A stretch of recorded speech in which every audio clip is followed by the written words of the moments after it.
வணக்கங்க. நான் டாக்டர் லோகநாதன் பவானியிலிருந்து தினம் ஒரு தகவலுக்காக. இடுப்பெலும்பு முறிஞ்சா அதை எப்படி நாங்க சரி பண்றோம் அப்படிங்கிறத இந்த ஆப்ரேஷன் தியேட்டர்ல எடுத்த எக்ஸ்ரேக்கள் மூலமாக உங்களுக்கு சொல்றேன் பாருங்க. இந்த எலும்ப ஆப்ரேஷன் தியேட்டர்ல ட்ராக்ஷன் கொடுத்து ரெடியூஸ் பண்ணிட்டு, அந்த எலும்போட மேல் பகுதியில ஒரு சின்ன துவாரம் விட்டு, அது வழியா ஒரு கைடு வயர் ஒண்ணு பாஸ் பண்றோம்.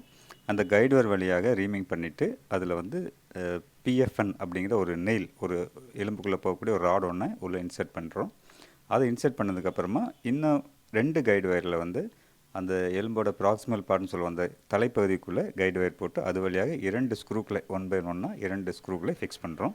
ஸோ அதுக்கப்புறம் அந்த ஸ்க்ரூ நல்லா ஃபிக்ஸ் ஆனதுக்கப்புறமா டிஜிட்டல் லாக்கிங் சொல்லுவோம். அந்த ராடோட கீழ்ப்பகுதியில் இன்னும் 2 ஸ்க்ரூவில் ஃபிக்ஸ் பண்ணுறோம். ஸோ இந்த மாதிரி ஃபிக்ஸ் பண்ணும் பொழுது அந்த ஃப்ராக்சர் அசையாத வண்ணம் நல்லா ஃபிக்ஸ் ஆயிடுது. ஸோ இப்போ அந்த காலை நீங்கள் மடக்க நீட்டாக திருப்ப அந்த ஃப்ராக்சர் நகராது, அழகாக கூடிரும். இது இந்த மாதிரியான ஃப்ராக்சருக்கான லேட்டஸ்ட் ட்ரீட்மெண்ட்டுங்க.